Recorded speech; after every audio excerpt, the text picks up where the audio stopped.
Now we're going to go through some front rack options for athletes that might either have an elbow limitation, a wrist limitation, or maybe even a shoulder external rotation limitation. If you're curious about what athletes those might be, we can obviously screen them as you're watching them move, but also reference the athlete sheet because we will have categorized this. This is going to be part of our athlete screen that we will take every new athlete through.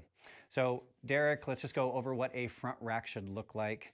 The bar is going to be at about such a height that it's about your armpit. So if we want to think about putting those J hooks at about armpit height, he's going to go ahead and walk in. So the hands are going to be slightly outside of his shoulder. He's going to get into that fingertip grip.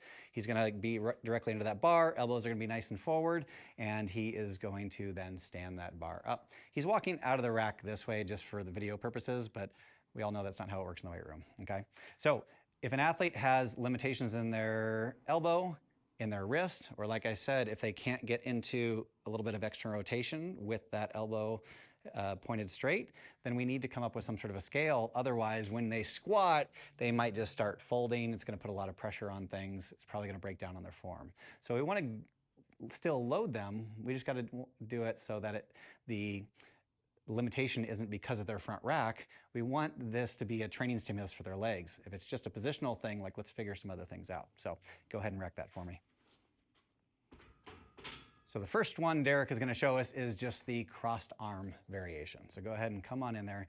And so what he's going to do is he's going to find that same point on his deltoid that his front rack would normally be on. He's then going to take his arms and cross them. So he's got his fingertips on the bar, so he's kind of supporting them. He can keep those elbows nice and high, but now instead of being into external rotation, he's in this internal rotation, which most people have.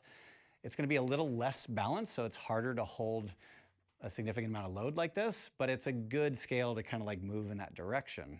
All right, and then go ahead and you can rack that. So you perform your front squat just as you would.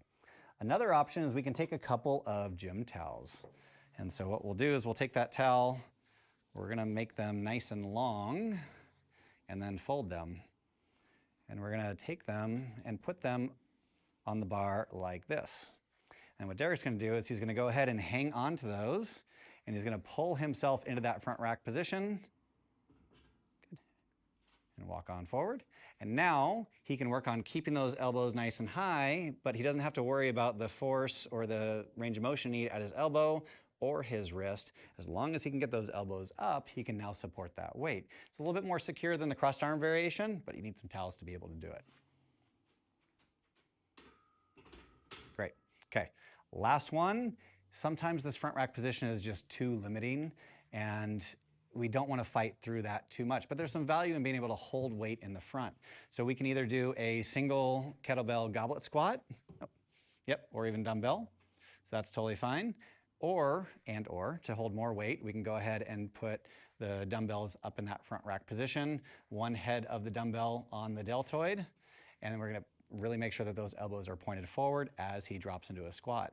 This is obviously something that's going to be a little bit more self-limiting because that weight and getting it up there is going to be something that the athlete is going to have to manage rather than just having this bar in the rack that's miraculously at the height that they need it at to start.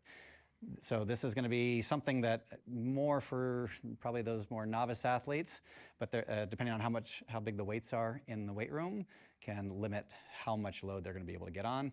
But it's a nice stepping stone as they're working some front rack mobility to at least be able to get under some load.